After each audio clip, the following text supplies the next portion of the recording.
Yan, yung hindi mga ministro, praise the Lord, marami rin ng mga kapatid. O, sige, tayo makakaupo na. Maraming salamat sa inyo. Ang ating pagbubulayan ay napapanahong paksa. Bagamat yan namang ibanghelyo, laging napapanahon yan. All the time yan, relevant. Ang ating topic ay Christmas is a manifestation of God's faithfulness. Christmas is a manifestation of God's faithfulness to His promise. Sa Romans chapter 1 verse 1 up to 3 ay ating mababasa ang ganito. Si Pablo na alipin ni Jesucristo na tinawag maging apostol, ibinukod sa Ebanghelyo ng Diyos na kanyang ipinangako ng una sa pamamagitan ng kanyang mga propeta sa mga banal na kasulatan tungkol sa kanyang anak na ipinanganak sa binhi ni David ayon sa laman.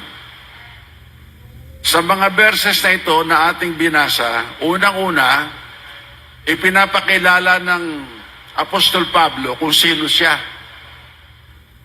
Kaya sabi niya, si Pablo, sa verse 1, na alipin ni Jesucristo na tinawag maging apostol, ibinukod sa Ebanghelyo.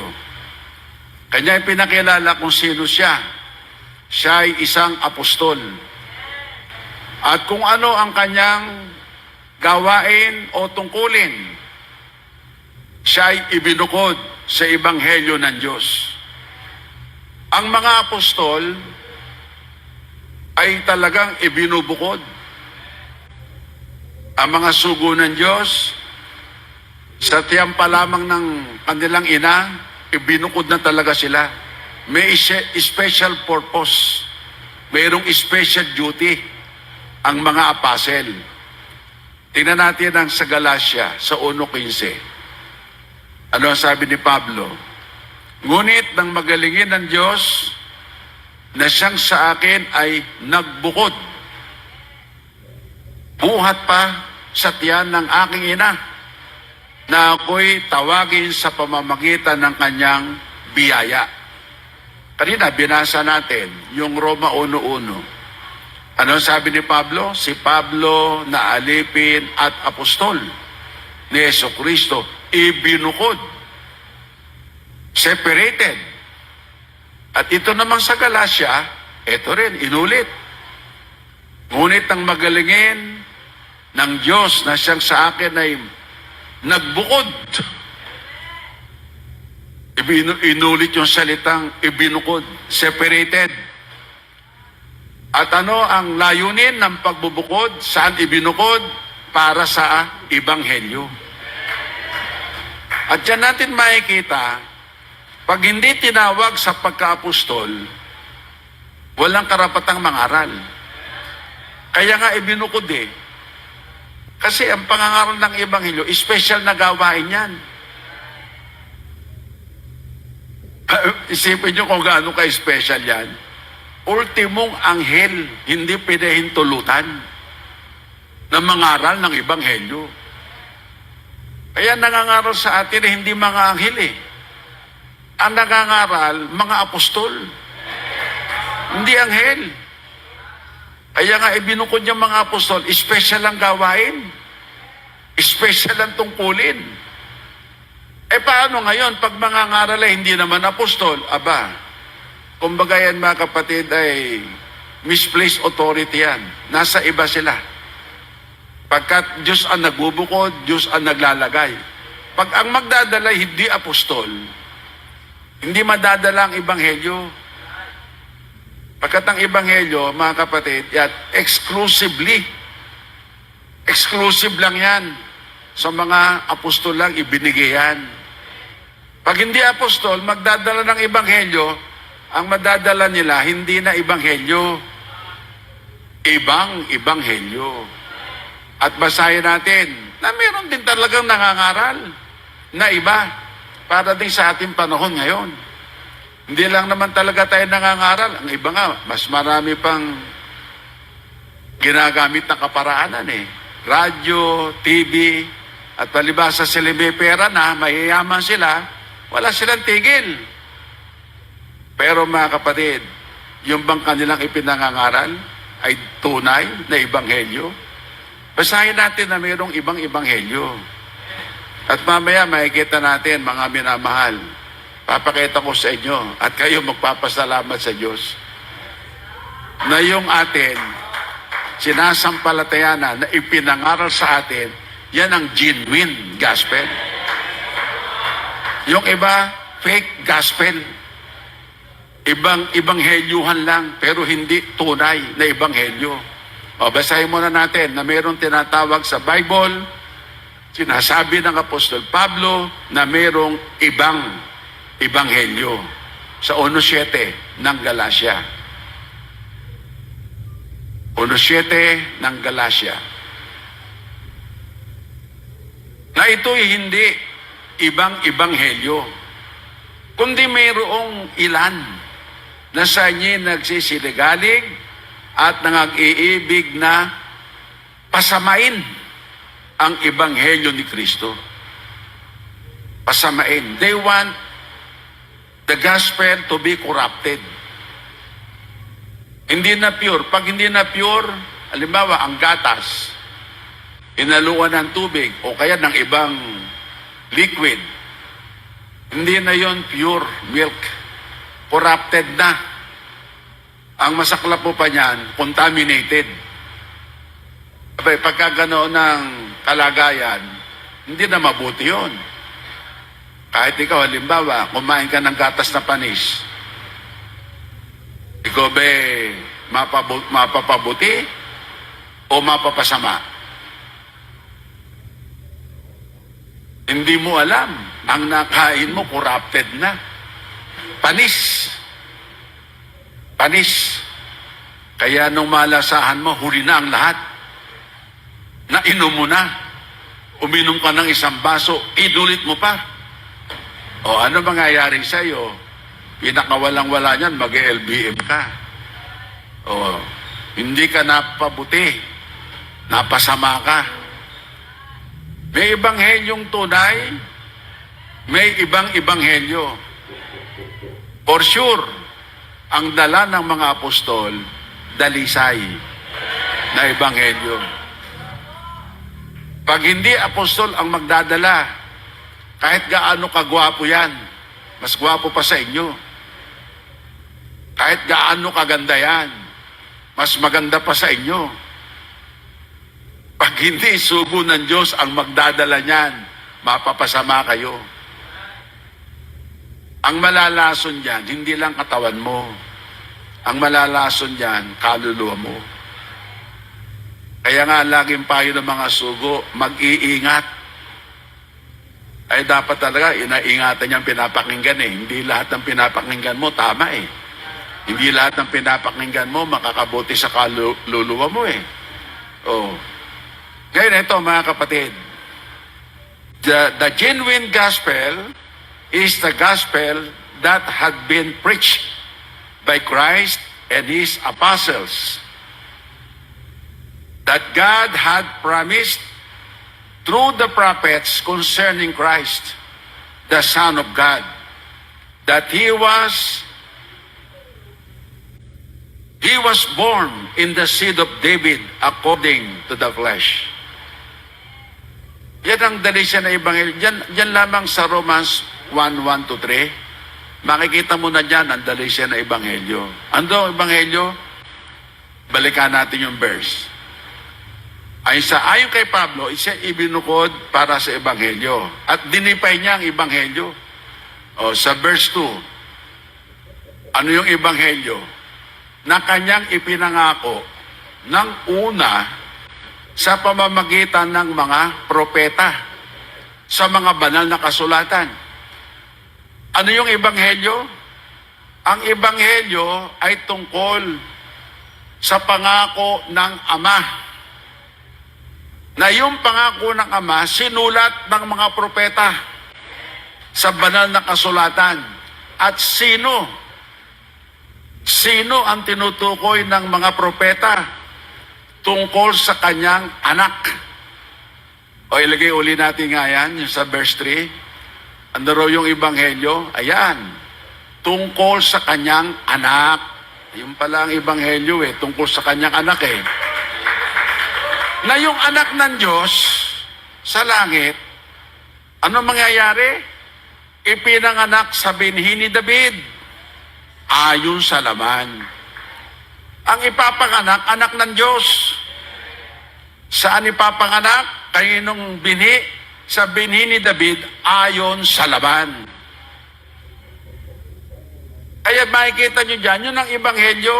Ang anak ng Diyos tungkol sa pangako ng Diyos na ipinangako sa pamamagitan ng mga propeta.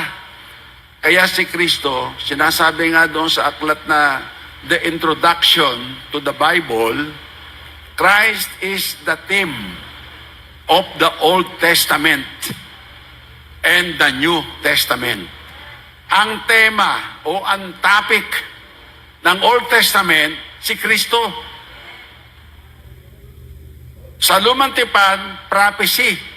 Pero ang tinatapik ng prophecy ng mga prophets ay ang anak ng Diyos. Amen. Na yung anak ng Diyos na yan, sa langit, anak siya ng Diyos, at parehong kalikasan ng kanyang ama ay Diyos, ay ipapanganak sa laman. Amen. Praise God. Pag ipanganak sa laman, sa binhi at lahi ni David. Amen.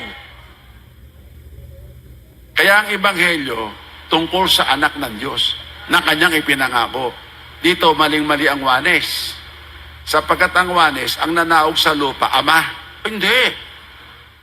Ang ebanghelyo, ang anak ng Diyos ang ipadadala. May nagtanong, does it matter? Yes. Paano hindi napakahalaga nun? Ang ebanghelyo kasi, kapahayagan ng pag-ibig ng Diyos, ibinigay ang kanyang bugtong na anak. May ipinadala. Pero hindi siya mismo na parito. Ang kanyang sinugo, ang kanyang anak. Kaya nga may John 3:16 For God so loved the world that He gave His only begotten Son. Kung siya din na parito, sino yung begotten Son? Nawala na yung begotten Son. Ama na mismo yung naparito. Hindi yan ang gospel. Ngayon, ito mga kapatid. Kaya God has promised that He will send the Savior. At ito ang prophecy. Hindi ko babasahin lahat ang verse. Ang prophecy, kaya nga sabi, tungkol sa kanyang anak na ipinangako sa pamamagitan ng mga propeta. From the beginning of the book of the Bible, na andoon na kaagad ang pangako. Ano yung pangako? Genesis 3:15. Ito ang prophecy. Genesis 3:15. At pagpapag-alitin ko, ikaw at ang babae, at ang iyong binhi, at ang kanyang binhi. Ito ang dudurog ng iyong ulo, at ikaw ang dudurog ng kanyang sakong. Sa pasimula pa lamang ng ang tao ay mahulog sa kasalanan, ay agad-agad, mapapansin nyo, Genesis yan. Sa pasimula pa lamang, mga kapatid, na magkaroon ng tao at nagkasala ang tao, ay hindi naman ipinahuli ng Diyos ang solusyon para sa kaligtasan. May gamot ka agad. May gamot ka agad. Mayroon ka agad solusyon na ginawa ang Diyos. Ano ang sabi ng Diyos? Pag-aalitin ko, ikaw at ang babayang kausap ay ang ahas. At ang iyong binhi at ang kanyang binhi, ito ang dudurog ng iyong ulo. Si Satanas, ang matandang dragon, ang matandang ahas. Ang dudurog ng ulo ni Satanas, binhi ng babae. Sapagkat ang anak ng Diyos, magkakatawan tao. At ang babaeng tinutukoy ay si Eva. At ikaw ang dudurog ng kanyang sakong. Yun namang si Satanas, dudurugin ng sakong, nangangahulugang ang Kristo mamamatay. Durugan. Pero mga kapatid, kahit nadurog, namatay ang katawang laman sa pamamagitan ng kamatayan ng ating Panginoong Hesukristo na binhi ng tao ng magkatawang tao, doon naman dinurog si Satanas, dinurog ang kasalanan. 1 John 3:8. 1 John 3:8. Ang gumagawa ng kasalanan ay sa dyablo, sapagkat buhat pa ng pasimula ay nagkakasala ang dyablo. Sa bagay na ito inahayag ang anak ng Diyos upang iwasak ang mga gawa ng dyablo. Ay, yung dudurog ng sakong, dudurugin din naman ang ulo. Alam niyo yung katangian ng ahas? Yung ahas, pag hindi mo pa nadudurog ang ulo niyan, pag yan tumatayo pa at buong-buo pa ang ulo niyan, delikado ka pa rin yan. Pero pag nadurog na ang ulo niyan, kahit gumagalo pa ang katawan niya, wala nang epekto yun. Durog na yung ulo nun eh. Kapagkat ang kamandag ng ahas, nasa ulo. Dinurog ang kasalanan. Dinurog si Satanas. Sino ang dumurog? Yung anak ng Diyos na nagkatawang tao. Eh, Genesis pa lang, nasa hula na. O, yan ang sinasabi mga kapatid, nasa hula. At ngayon, ano pa yung mga hula? Para mahayag sa laman, ipapanganak ng babae. 7:14 ng Isayas, natupad. Mateo 1:21 hanggang 23. Si Jesus pinanganak ng dalaga. At ano sabi? Papasok sa sanglibutan. O ang sabi mga kapatid ay, hay na tandog, hindi mo ibig. Ngunit isang katawan ang sa akin ay inihanda mo. Ito, pagkat siya espiritu, papasok ba siya? Ang Diyos ay espiritu. Yun ang sinasabi ng mga INC eh. Si Kristo daw, hindi Diyos. Pagkat ang Diyos ay espiritu. Ay si Kristo, wala sa espiritu. Laman siya. Kaya sabi nila, hindi siya Diyos. Laman siya. Kaya nga nagsalaman, nagkatawan tao. Ngayon, papasok ba siya sa kalagayang espiritu? Ha? Pagdating dito sa lupa, ano ang sabi? Dito, babasahin natin ang sabi ng salita ng Diyos. Sa aklat ng Hebreo. O simulan natin. Dito sa Psalms 40, verse 6 to 8. Hula na naman yan. Kaya nga sabi sa biras natin sa Roma, pangako ng Diyos tungkol sa kanyang anak na ipinanganak sa binhi ni David ayon sa laman. Yung pangako ng Diyos ay ang kanyang anak. Pero ang kanyang anak, magsasalaman. Yan ang maliwanag. Ano ang sabi? Basahin natin ng awit, 40, verse 6 to 8. Hay na tandog, ay hindi mo kinaluluguran. Ang aking pakinig ay iyong binuksan. Handog na susunugin at handog tungkol sa kasalanan ay hindi mo hiningi. Ayan. Pagkat sa lumang tipan, ang katubusan ng tao sa pamamagitan ng dugo. Dugo ng hayop. Pero ayaw na ng Diyos ng dugo ng hayop. Hindi na nalulugod ang Diyos doon. At inulit yan sa Hebreo 10:5. Ayaw na ng Diyos doon. Basahin natin. Hebreo, Kabanatang 10. Itong pinag-aaralan natin, doktrina ito mga kapatid. At napakahalaga nito pagkat ito ay doktrina patungkol sa ating Panginoong Hesukristo. Ito yung keynote, yung una natin binasa sa Psalms 40, verse 6 to 8, inulit sa Hebreo. Hebreo 10. At dito ang sabi, sa verse 5, kaya't pagpasok niya,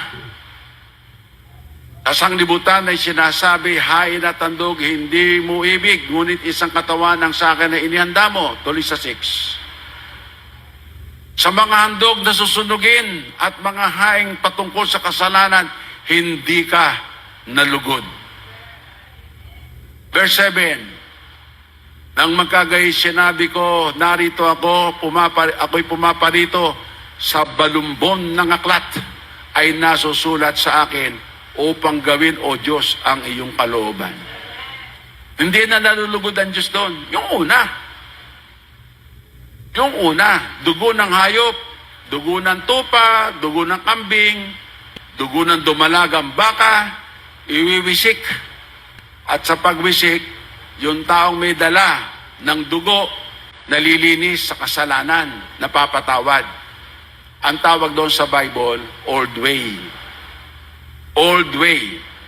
Sa bagong tipan ay new way. Hebreo 10:20. Ano ang sabi? Hebreo 10:20, 10:20 ng Hebreo. Ito ang sabi ng kasulatan. Sa pamamagitan ng daang bago at buhay na kanyang itinalaga sa atin, sa pamamagitan ng tabing sa makatwid bagay sa kanyang laman. Ano ngayon mga kapatid? Kung noon ay dugo ng hayop, sa bagong tipan, hindi na. Ang panglinis, ang pantubos, new way. Ang bago na kaparaanan, daang bago, dugo mismo ni Kristo. Kaya nang makita ni John the Baptist, si Jesus, sabi ni John the Baptist, sa John 1:29, behold the Lamb of God, which taketh away the sins of the world. Narito ang kordero ng Diyos. Ang kordero, batang tupa. Kordero, batang tupa. Si Kristo pala ang mag-aalis ng kasalanan ng sanglibutan sa pamamagitan ng daang bago. Ano ang daang bago? Yung dugong banal.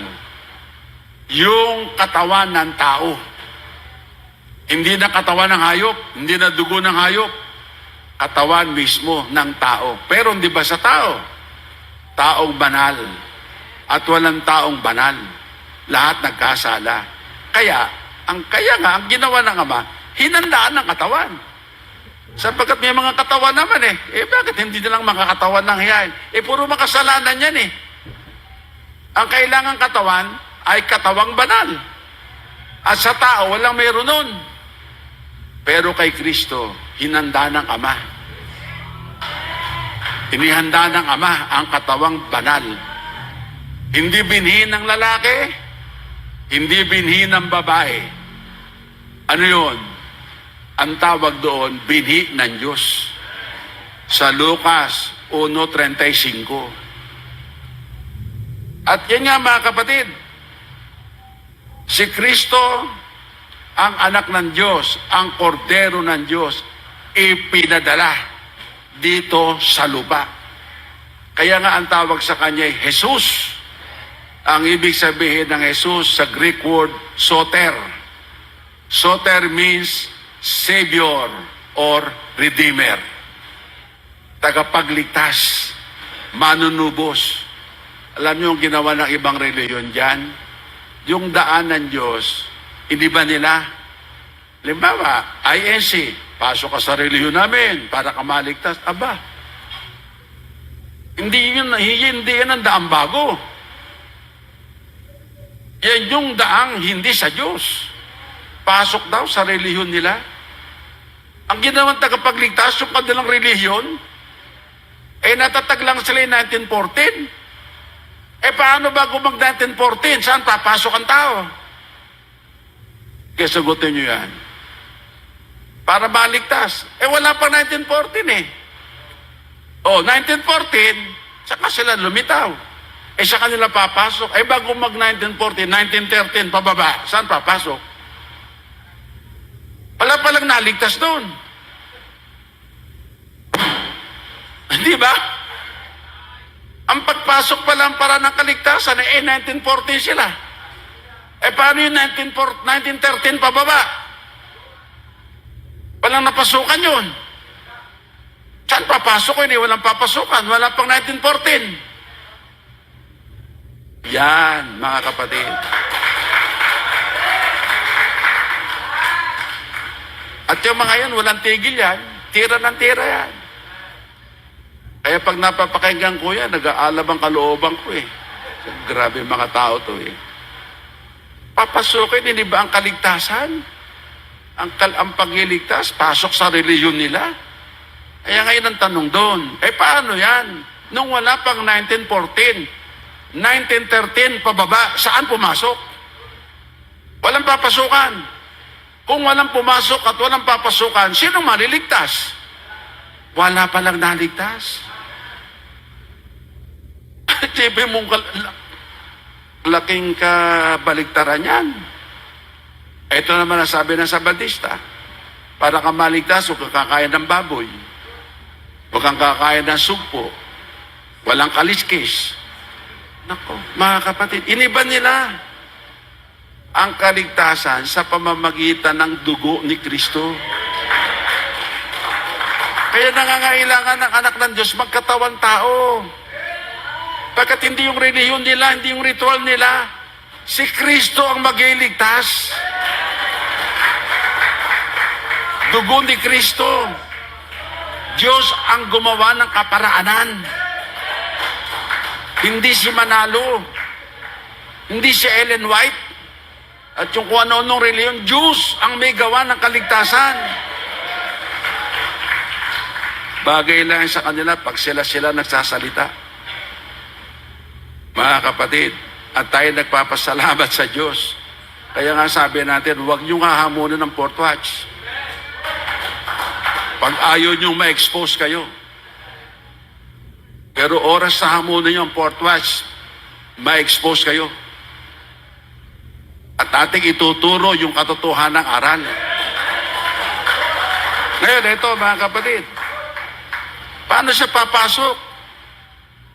Nasa hula ng kasulatan, ang Panginoon papasok sa sanglibutan. 24:7. Awit. 24:7. Itaas ninyo ang inyong mga ulo, o kayong mga walang hanggang pintuan, at kayong mga taas, kayong mga walang hanggang pintuan, at ang hari ng kaluwalhatian ay papasok. Verse 8.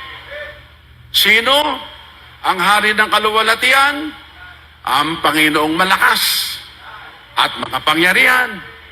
Ang Panginoong makapangyarihan sa pagbabaka. Papasok sa sanglibutan. Bakit sabi papasok? Hindi kasi siya taga sanglibutan. Basahin natin. Juan 8:23. Ano sabi ni Jesus?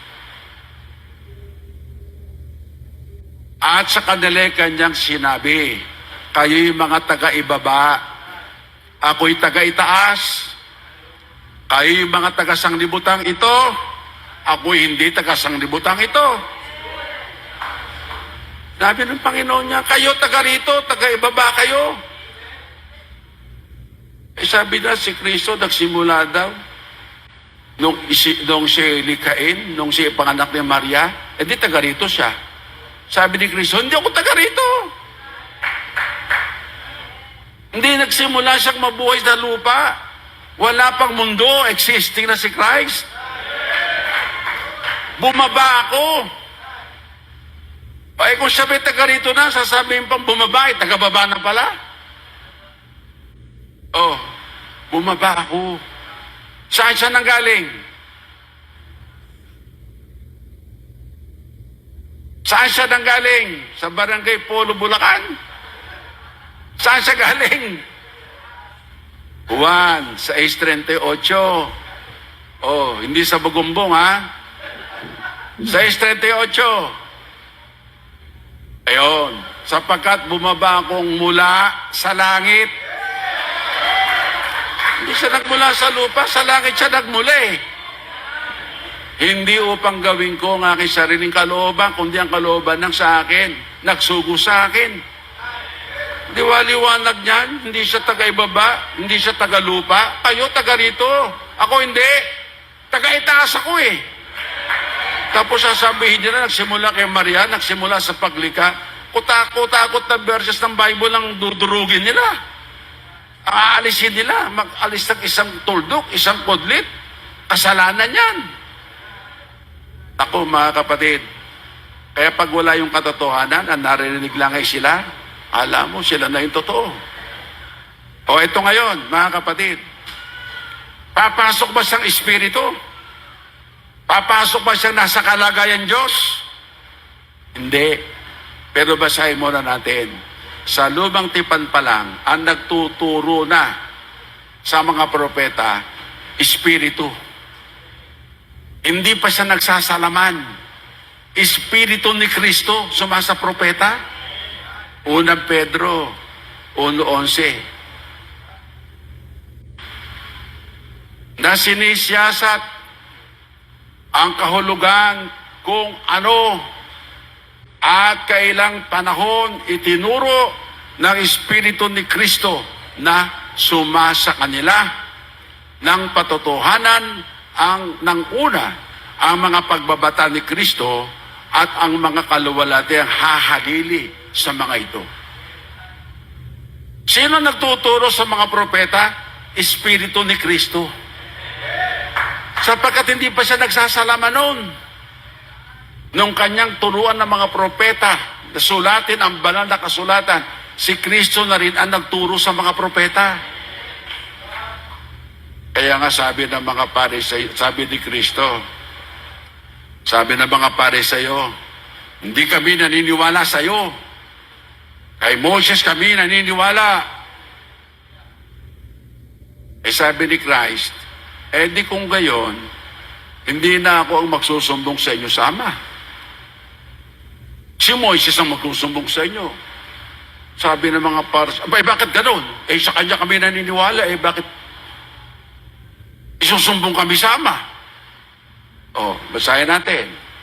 4:45 ng Juan.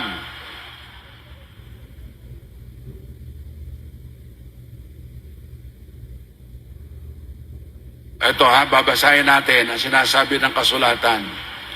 Kaya nga sabi ng Panginoon sa kanila, hindi ako ang magsusumbong sa inyo sa Ama. Sino ang magsusumbong sa kanila? Babasahin natin.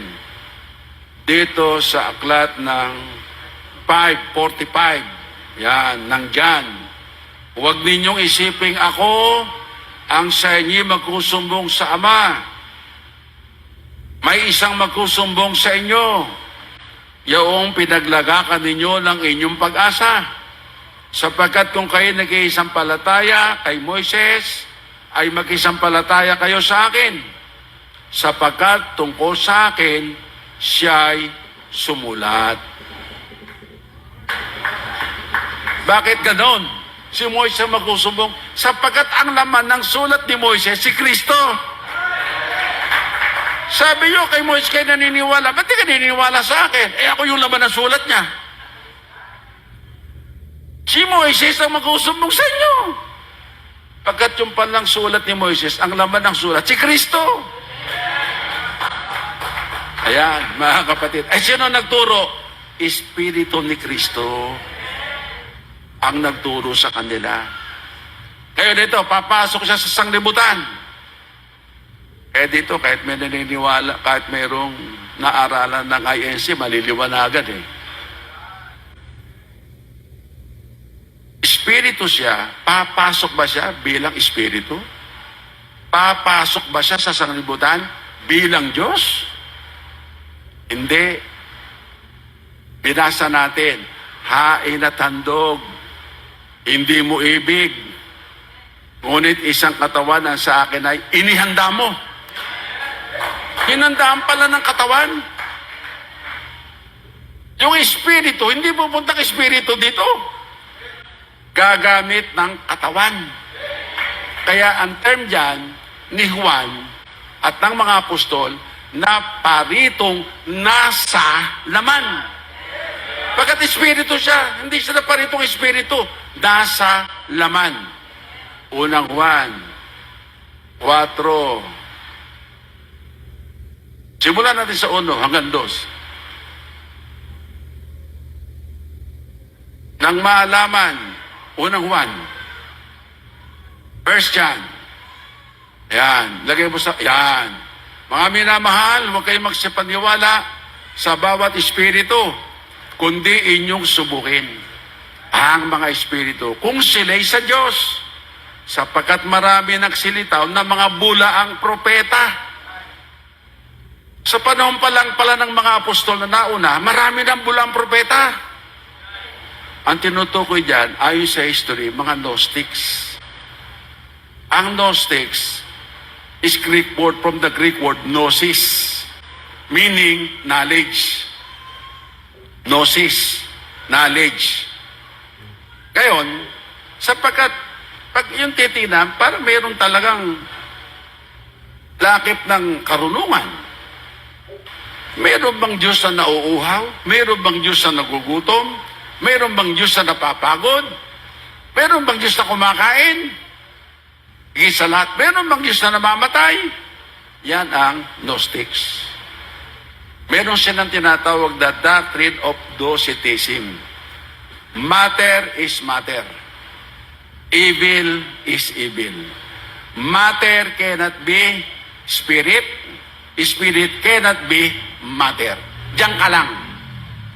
Yan ang Gnostics. Pero sa Bible, hindi diyan ka lang. Sapagkat yung Diyos na Espiritu, yung anak ng Diyos na Espiritu, hinandaan ng katawan. Sa doctrine ng Gnostics, totoo yun, doon yun. Pero hindi yan ang doctrine ng Bible. Pagkat ang nasa Bible, hinandaan ng katawan, ang anak. Yan, babaliwalay nila, hindi na babasahin yan. Hindi na babasahin yan. Ngayon, pumasok ba siya rito? Nasa kalagayang espiritu? Nasa kalagayang Diyos? Hindi. Gumamit ng katawan ng tao. Ang sabi ni Pablo, nakitulad sa tao. NIV. Pero ang kanyang nature, hindi tao. Ang nature niya, God. 2:6. NIV, Philippians 2:6. Sa Philippians 2:6. Who being in very nature God, did not consider equality with God something to be grasped. Verse 8 or verse 7. But made himself nothing, taking the very nature of a servant, being made in human likeness. Hindi siya servant. Hindi ang nature niya ay human. Anong kanyang nature? God. But he was made in human likeness. Kaya sabi sa Hebrew 2:14, He shared in our humanity. Kasi hindi nga sa human Nakibahagi lang siya sa laman at dugo. Pero sasabihin ng Gnostics, ang spirit is spirit, matter is matter, yan ang Gnostics.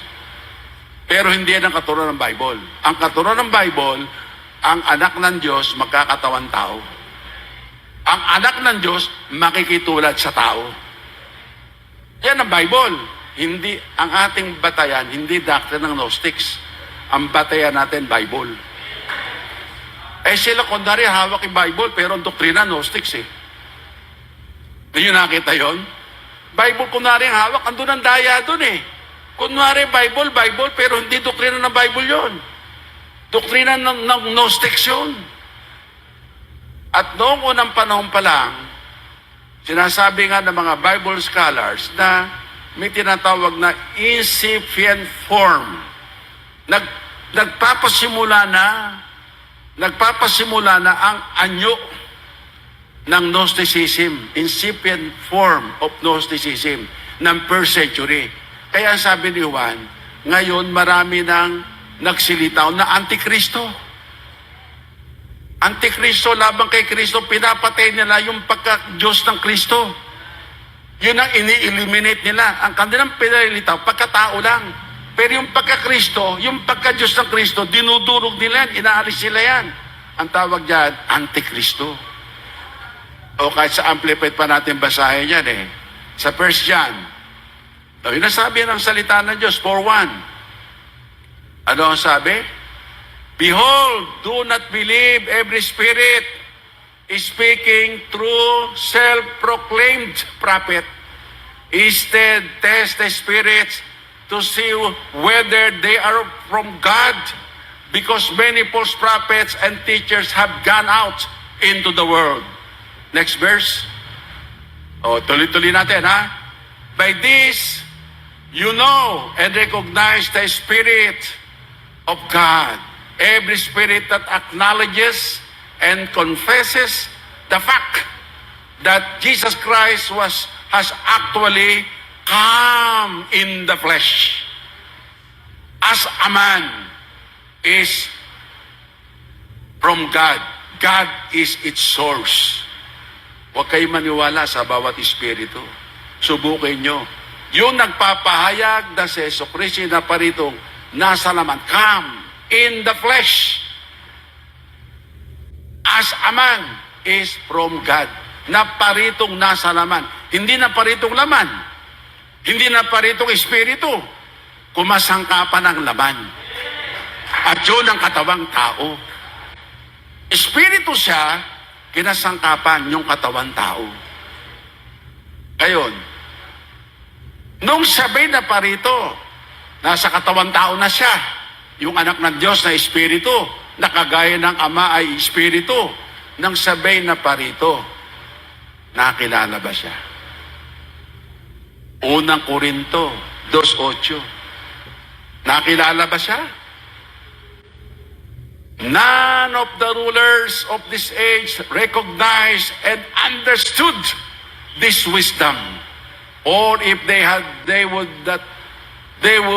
not have crucified the Lord of glory. Sino yung papasok sa libutan? Lord of glory. Sino ang pinako nila? Lord of glory. Eh bakit pinako? Ang sabi, none of the rulers of this age recognized and understood this wisdom. For if they had, they would not have crucified the Lord of glory. Hindi nakilala. Bakit kaya hindi nakilala? Sapagkat yung katawan na ginamit ng anak ng Diyos, yung katawan, anya pa ba kayo? Yung katawan ay pinakatabing. Veil. Veil. Basahin natin. 10:20. 10:20 ng Hebrew.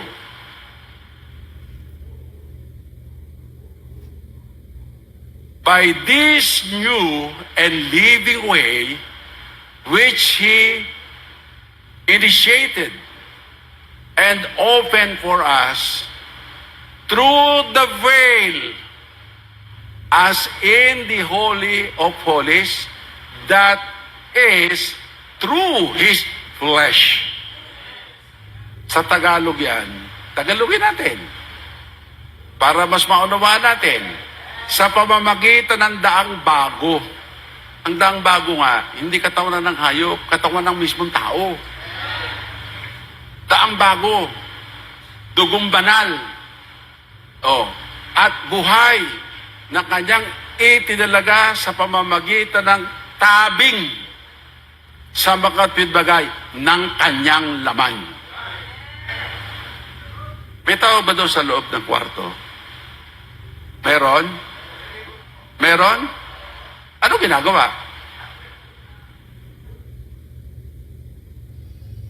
Ano ginagawa? Ha? Hindi nagsusulat? Kayo? Nagsusulat ba? Nagsusulat?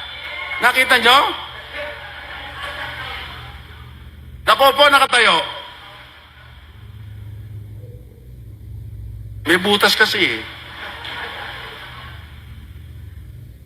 Pag may tabing, hindi mo alam ang ginagawa. Akala nyo, literal na.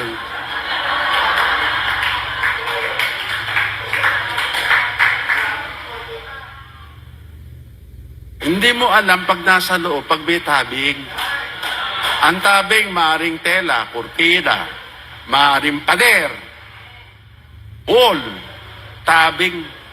Pag nasa loob, may tao, kumakaluskos, hindi mo alam kung nagsusulat. Hindi mo alam kung nagbabasa. Hindi mo alam kung nakaupo. Hindi mo alam kung nakatayo. Higit sa lahat, hindi mo alam kung sino. Bakit? May tabing. Yung katawan, tabing pala yon. Kaya pala naipako sa krus. Hindi nila kilala kung sino. Yung pala'y Panginoon ng kaluwalhatian. Sinong hindi nakakilala? Sabi ni Pablo, sino man pinuno? Unahin natin. Sino ba yung unang pinuno? Pinuno sa pamahalaan. Si Pilato. Ano sabi ni Pilato? 1905 ng Juan. Kahit Tagalog na lang. Oh, eto. Lumabas nga si Jesus na may putong na tinik at balabal na kulay ube. Sa kanila'y sinabi ni Pilato, narito ang tao. Ang sabi ng pinunong si Pilato, ano si Kristo? Tao. Tao. Isa pang pinuno, si Caiphas, dakilang saserdote. Ano ang sabi? 1:11:49. 11:49. Ngunit ang isa sa kanila, itataas natin ang basa kasi itong background yan. Nagugulmihanan na sila. Bantog na si Jesus. Ang daming pinagkagaling. Pati bulag, pinadidilat. Pati pilay, pinalalakad. Lalong-lalo, pati patay, binubuhay. Pambira. Natatakot na yung mga pinuno, lagot tayo nito. Pupuntahan tayo ng mga Romano. May magaling pala sa atin. Lucas 11:49 yan. Itaas natin ang basa. Lagay natin doon sa 47. 11:47 ng 1.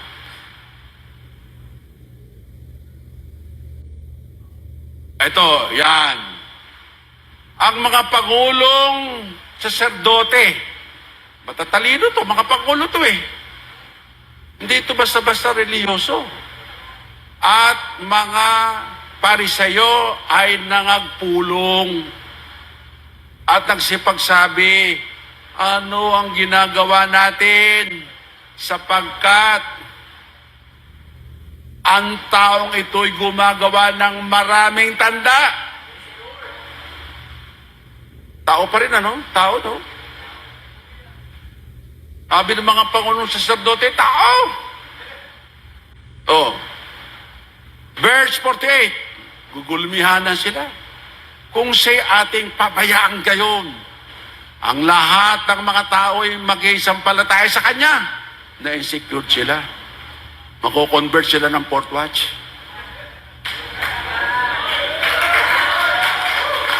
Anong ginagawa natin? Pigilan natin to.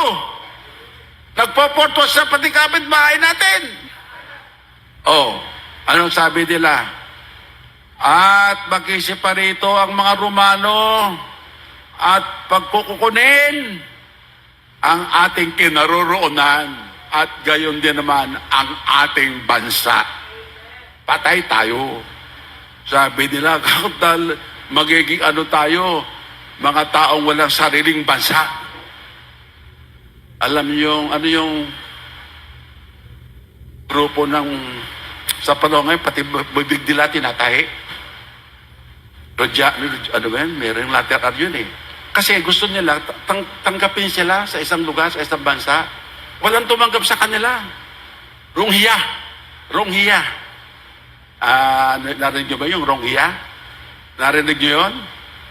Yung Ronghiya ay walang bansang tumanggap. Wala silang bansa. Kaya nagrarally sila, tanggapin lang sila. Pati bibig nila, tinatahi nila. Para lamang tanggapin sila. Kailan lang yun? Nabalita yun. Takot ang mga Hudyo. Lagot tayo nito. Kukunin ng ating bansa. Siyempre, kasama niyan, patayin sila. Bantog na to. Sino makapipigil dito? Kaya ang sabi ni dakilang Caiphas, dakilang saserdoting Caiphas, wala kayong nalalaman. Kita mo yung mga puno, matatalino talaga, no? Hindi nyo alam yan, mahina kayo eh. Parang ganun ang dating. Simple lang yan. Hindi dapat ang buong bansa ang magdusa. Isang tao. Siya tutukoy. Si Kristo. At tatalino din talaga yung mga religious leaders. At si Kristo yung naging sacrificial lamb. Total, siyang gumagawa ng tanda, siyang gumagawa ng kababalagan, di siyang patayin. Parang ganun ang dating yan eh. Kaya nga, si Kristo mismo, naalala nyo, ang Panginoong Hesus may mga pinagagaling. Marami. At sabi ng Panginoon, huwag mong ipagsasabi ha. Huwag mong ipagsasabi ha. Mahal ng Panginoon bilang siya'y nagkatawang tao, mahal niya ang kanyang bayan. Pagkat pag hindi, ina nga, kukunin ng mga Romano ang bansa nila. Kawawa sila. Papatayin pa sila. Kawawa sila. Ay sabi ni Jesus, huwag niyo ipagsasabi. May insecure ang Rome. May insecure ang Rome. Kaya pag mayroon siyang tanda at himalang ginawa, huwag niyong ipagsasabi. Eh bakit? Gustong-gusto na ng mga Hudyo si Kristo gawing hari. Ayun. Nakita nyo? Ayaw ni Jesus, pagka nalaman nilang meron silang gagawing hari, papasukin sila ng mga Romano. Kukunin ang kanilang kinaroroonan, ang kanilang bansa, palalayasin sila. Saan sila pupunta? Mahal ni Kristo ang kanyang mga kababayan. Basahin natin na siya gustong gawing hari. 6:15 ng aklat ng Juan. Nasusundan nyo ba pag-aaral, mga kapatid? Oo. 6:15. Nang mapaghalatangan ni Jesus na sila'y magsisilapit, silapit at siya agawin upang siya gawing hari, ay muling nagbalik sa bundok na nag-iisa. Sa madaling sabi, ang Panginoon tumatakas, umiiwas, gustong-gusto na gawing hari, aagawin siya. Panginoon nagpunta ng bundok. Kasi pag napalitaan nilang may hari na, lagot sila. Papasukin sila ng Roma. Mawawalan sila ng bansa. Aalipinin pa sila. Ayaw ng Panginoon yun. Kaya sabi ng Panginoon, kaya sabi sa binasa natin, aagawin siya, gagawing hari, iluluklok. Ayaw ng Panginoon. Kaya ano ginawa ni Jesus? Pupunta sa bundok. Kawawa sila eh. Ngayon ito, mga kapatid, ano ang sabi ng pinunong si Pilato, ano si Kristo? Ang dakilang saserdote, si Caiphas. Ang mga pangulong saserdote. Taong-tao talaga eh. Yan. Diyan si Kristo, ang sabi nila, tao. Hindi nakilala. Pagkat kung nakilala sana nila, dising-di ipinako sa krus ang Panginoon ng kaluwalhatian. Ano pa ang sabi ng mga Hudyo? Si Kristo ito. Bakit yung ko binabato? Ano ang mabuting gawa ko na doon yung ko binabato? Hindi ka namin binabato dahil sa mabubuting gawa mong ginagawa. Kundi ikaw, bagamat ikaw ay tao, talagang nakaukit na sa isip nila, nakahulma na. Parang ganyan din sa panahon natin, nakahulma na. Hulmadong-hulmado na. Tao! Nambabato. Tao! Nananakit. Tao! Huwag mo ibay niya, babatuhin ka namin. Oh. Bakit nga ba? Basahin natin. 1 sa Gis. Diyan pa ba kayo? Oh. Basahin natin ang 1 sa 10. 32 hanggang 33. Sinagot sila ni Jesus, maraming mabubuting gawa na mula sa Ama ang ipinakita ko sa inyo. Alin sa mga gawang yaon ang ibinabato ninyo sa akin? 33. Sinagot siya ng mga Hudyo, hindi dahil sa mabuting gawa ay binabato ka namin, kundi sa pamamusong. At sapagkat ikaw, bagaman ikaw ay tao, ay nagpapakunwari kang Diyos. Hindi dahil sa mabuting gawa, binabato ka namin, ikaw, bagamat ikaw ay tao.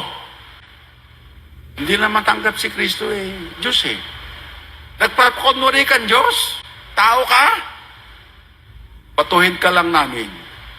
Yung binato, si Kristo. Tumatakas si Kristo. Ito ngayon, mga kapatid, hindi nakilala ng sino bang pinuno.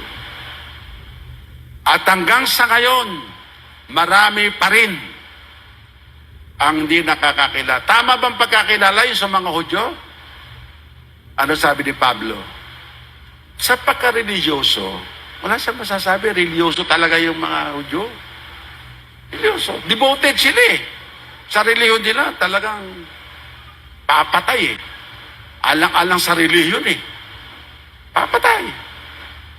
Alang-alang sa kanilang pinaniniwalaan. Papatayin ka talaga.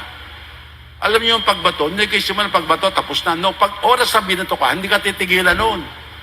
Pagbato sa'yo, tuloy-tuloy. Pagkat yun, paraan ng pagpatay.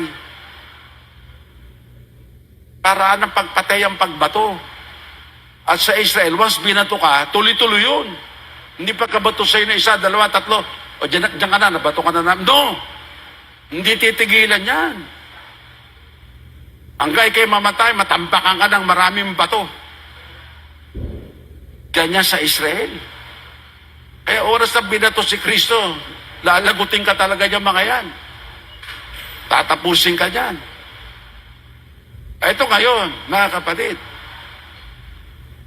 Di yun na nga, ang ating Panginoong Jesucristo, sabi nila, tao.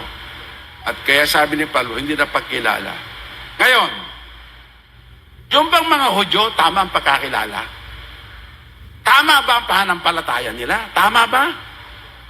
Roma 10:1 at 2. Mga kapatid, ang nais ng aking puso at ang aking panalangin sa Diyos ay patungkol sa kanila upang sila'y mga ligtas.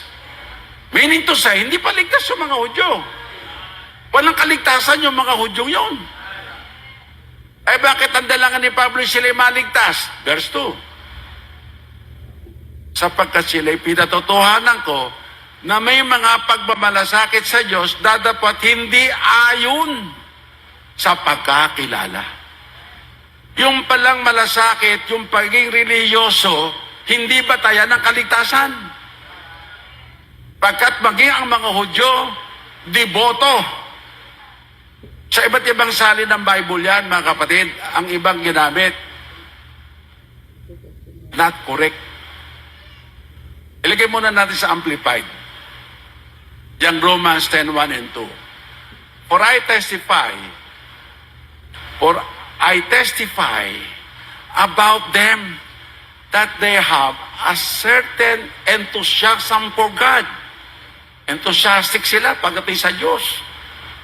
But not accordance with correct and vital knowledge about Him and His purposes. Hindi pala correct. Not correct. Not vital. Hindi makatotohanan. Yung paniwala pa lang si Kristo ay taon-tao, not correct. Di ba kayo? Hindi pala correct yun. Tagalugin mo nga yung not correct. Hindi tama, hindi wasto. Ano ang katumbas ng hindi tama? Ha? Mali. Not correct. Not correct. Hindi tama pala yung paniwala ng mga Hudyo na si Kristo ay tao.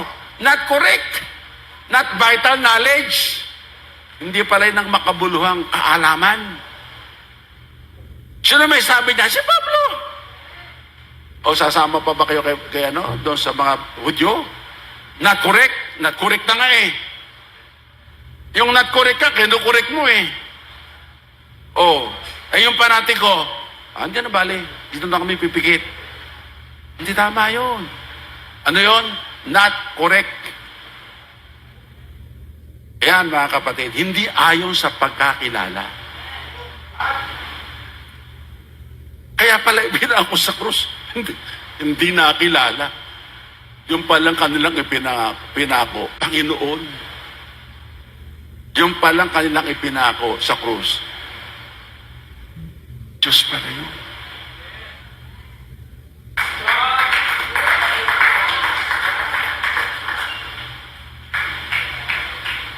Not correct. Alin ang correct? Alin ang correct? 1:20-28. Sisimulan muna natin dito sa talatang dito sa 20-27. O, simulan na lang natin dito para may background kayo. Sa 25 ng John. 20-25 ng John hanggang 26. Sinabi nga sa kanya ng mga alagad, nakita namin ang Panginoon. Ngunit sinabi niya sa kanila, malibang aking makita sa kanyang kamay ang butas ng mga pako at maisuot ko ang aking daliri sa butas ng mga pako at maisuot ko ang aking kamay sa kanyang tagiliran, ay hindi ako sasampalataya. Yan ang pahayag ni Tomas. Pagkat ang una, siya'y nag-aalinlangan. May kondisyon siya. Malibang makita ko ang butas at maisuot ko ang aking daliri at aking kamay, mailagay ko doon sa kanyang tagiliran. Sinibat eh. Di may butas. Hindi ako sasampalataya. Ba't hindi talaga itong si Tomas? Kasi laging absent. Bihirang makinig ng Bible study. Kung ano-ano ginagawa. Hindi nagdadalo ng devotion, hindi nakikinig na intercession, dito nila pakinggan ng doktrina. Sa intercession lang, makakapakinig ka ng doktrina. Hindi nakikinig ng Bible study, hindi nagka-Sunday school. Absent lagi. Yun, alinlangan. Ito ngayon, after 8 days, andoon si Tomas, andoon na si Jesus. Si Jesus, wala pa noong magsabi si Tomas, 10 alagad pala yung nandun eh. Pang-11 si Tomas. So ngayon, ito, kumpleto na. Andoon si Jesus, andoon si Tomas. O, andoon yung 10. Wala na si Judas eh. Doon ang 10, kumpleto na. Pero si Jesus, nung si Tomas yung dumating, wala na si Jesus noon. Wala na. Pero ngayon, after 8 days, andyan na. Kumpleto na. Present na. All present. Yan. Ano na nangyari? At pagkaraan ng 8 araw, ay muling nasa loob ng bahay ang kanyang mga alagad. Sama-sama na siya doon. At kasama na si Tomas.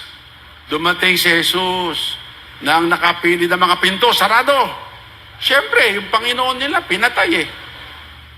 Natural, natatakot sila. Sarado ang mga pinto.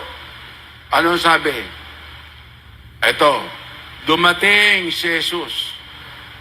Ito. Muling nasa loob ng bahay ang kanya mga alagad at kasama nila si Tomas. Yun, present na. Dumating si Jesus na napipili ng mga pinto at tumayo sa gitna at sinabi, kapayapaan ang sumainyo. Siyempre nga, may takot na eh. Sa nangyayari sa kanila eh. Yung Panginoon nila, pinatay na eh. Baka isusunod na sila. Kaya sabi ng Panginoon, kapayapaan ang sumainyo. Peace be unto you. O, tuloy natin. Nang magkagay, sinabi niya kay Tomas, idaiti mo rito ang iyong daliri. At at tingnan mo ang aking mga kamay. At idaiti mo rito ang iyong kamay. At isuot mo siya sa aking tagiliran. At huwag kang di mapanampalatayahin, kundi mapanampalatayahin. Teka, nakapilit ang mga pinto, nakapasok, sarado. Isa pa, bakit kung ano yung kanyang kondisyon na sinalita? Hanggat hindi doon makita ang butas ng pakot, maipasok ang daliri sa butas ng kanyang kamay, ng kanyang palad, at hindi maisuot, hindi ako sasampalataya. Kung anong-ano yung kinondisyon niya para makasampalataya siya, yun ang pinagagawa ni Jesus. Ipasok mo ang daliri mo sa butas ng aking kamay. At ang iyong kamay, ipasok mo siya sa aking tagiliran. Naipasok ba? Naipasok ba yung daliri? Hindi. Wala sinabing na ipasok, ipinapapasok pa lang. Yung kamay, naipasok na ba? O, buti nagbago kayo. Hindi pa, pinapapasok pa lang eh. Ano ang sabi ni Tomas nung marinig niya yung ganung salita? Panginoon ko at Diyos ko. Bakit? Bakit kaya narinig ni Jesus, wala naman siya roon? Diyan pumapasok ang pagka-omniscient at pagka-omnipotent, omnipresent, nasa lahat ng dako. Sa 2 o 3 na nagtitipon sa aking andon ako. Kahit physically, wala ang Panginoon, but by the Spirit, andyan siya. Dinitalye niya kung ano yung kondisyon ni Tomas para maniwala. Dinitalye ng Panginoon. Nakapagsumbong ba mga apostol? Hindi eh. Hindi naman kasi yun nagpakita eh. Nang magpakita, andyan na si Tomas eh. Ayaw nang umabsent eh. Mabuti naman. Andyan na si Tomas. Sabi ni Tomas, Panginoon ko. Basahin natin ng 28. Verse 28. Sumagot si Tomas at sa kanya sinabi, Panginoon ko at Diyos ko.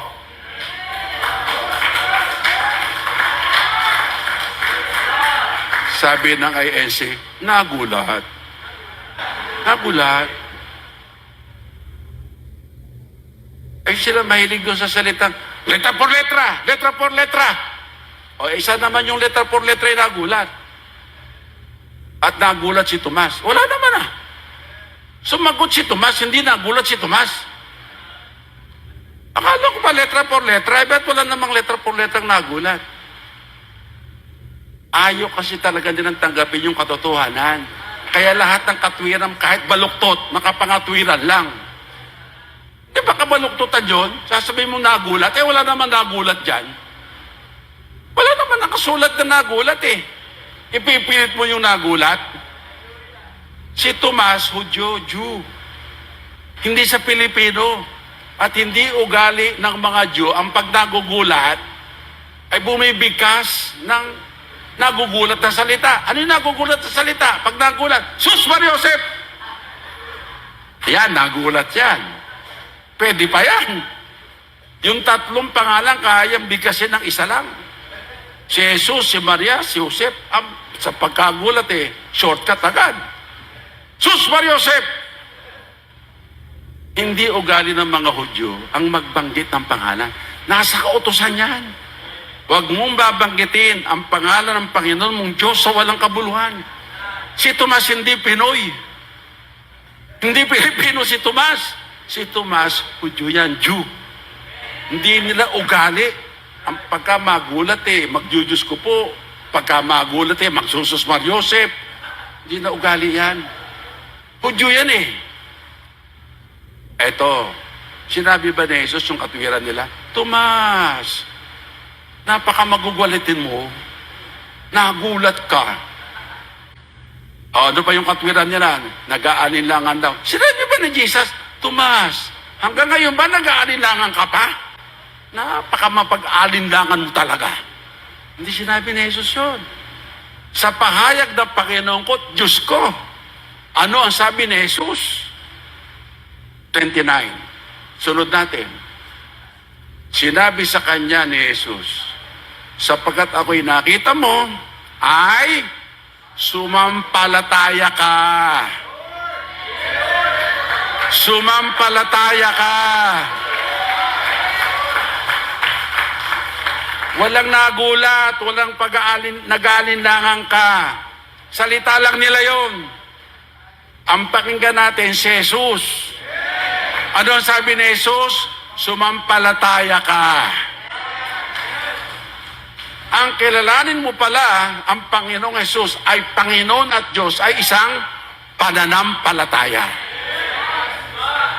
Yung si Jesus ay tao, ay not correct. Sabi ni Pablo, they have the zeal of God.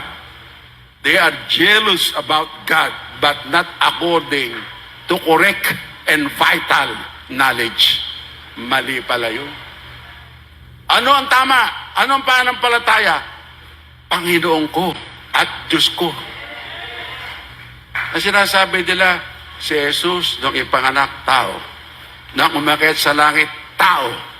Babalik sa lupa, babalik dito, tao. Sarado, kandado, tao. Yung ba sabi ng Bible? Ang babalik, tao. Revelation 1:8. Revelation 1:8. Yan. 1:8. 1:8, kapatid. Yan. Ako ang Alpha at ang Omega. Sabi ng Panginoong Diyos, ngayon, ng nakaraan, sa darating, ang makapangyarihan sa lahat. Si Kristo nagsasalita. Alpha at Omega. Ano daw siya? Panginoon Diyos. Sabi nila, wala daw talata sa Bible na sinabi ni Kristo, siya ay Panginoon Diyos. Ayan! nagsasalita si Alpha at si Omega. At si Alpha at si Omega nagsabi, ako Panginoon Diyos. Sabi nila, wala daw salitang inamin ni Kristo na siya Diyos. Sabi mo, hindi mo alam ang verse. Ang fourth watch, alam. Hindi ka batayan. Mga bulaan kayo, paano kung gagawin batayan? Hindi kayo batayan. Si Kristo nagsabi, ako ang Alpha at ang Omega. Ano pa? Panginoon Diyos. Makapangyarihan sa lahat. At darating sa inyo ang darating tao. Ang darating Panginoon Diyos. Maniwala tayo sa kanila. Kay Kristo tayo maniwala. Inamin niya, siya Panginoon Diyos. Siya ang darating ay Panginoon Diyos, hindi tao. Yan mga kapatid. Kaya maliwanag. At dito ako magwawakas. Sa tamang pananampalataya. Nung sabi ni Tomas, Panginoon ko at Diyos ko. Verse 28 yun, di ba? At sa verse 29, sabi ni Pablo, ni Christ, nakita mo ko. Ikaw ay sumampalataya. Mapalad yung hindi nakakakita yung sumasampalataya. Yung pala ang tamang pananampalataya. Hindi sinabi ni Christ, nagkakamali ka, Tomas. Hindi ako Diyos. Tao lang ako. O, pag yung taong-taong magkakapakinig dyan, talagang sasabihin, hindi, Tomas, mali ka talaga, Tomas. Hindi. Si Kristo, hindi kinurik si Tomas. Sabi ni Christ kay Tomas, sumampalataya ka. Ano ang bang kanya sinabi? Panginoon ko at Diyos ko. Yun doon pala yung pananampalataya.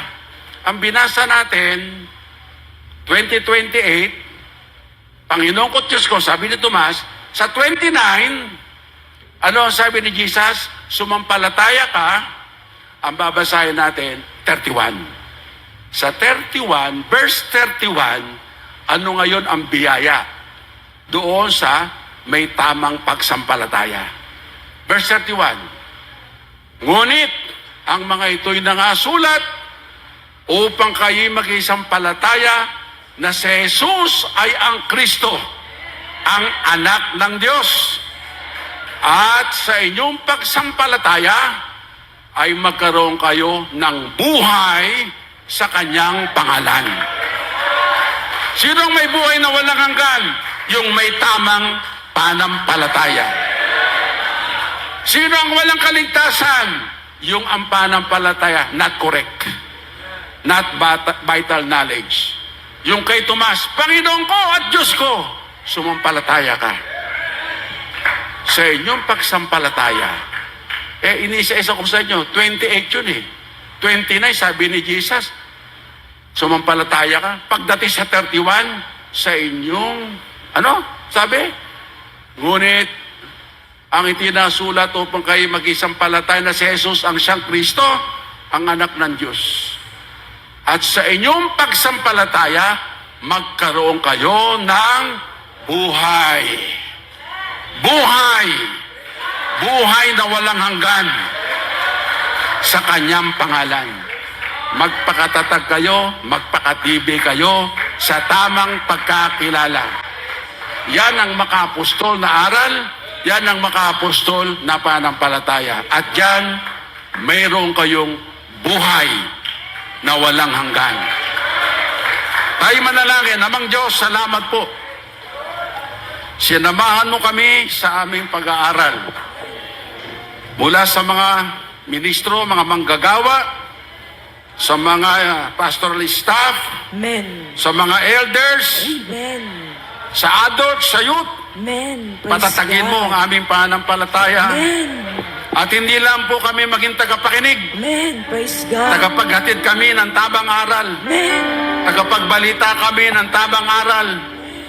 Nang sa gayon, hindi lamang kami ang magtamo ng buhay na walang hanggan, Amen. Praise God. kundi ang makasasampalataya sa pakikinig Amen. ng tamang doktrina, Amen. ng tamang Praise aral. God. Magkaroon din sila Tunay. ng buhay na walang hanggan. Amen. Praise God. Tunay po, ito'y labanan ng Espiritu. Amen. Alam po namin, hindi madali.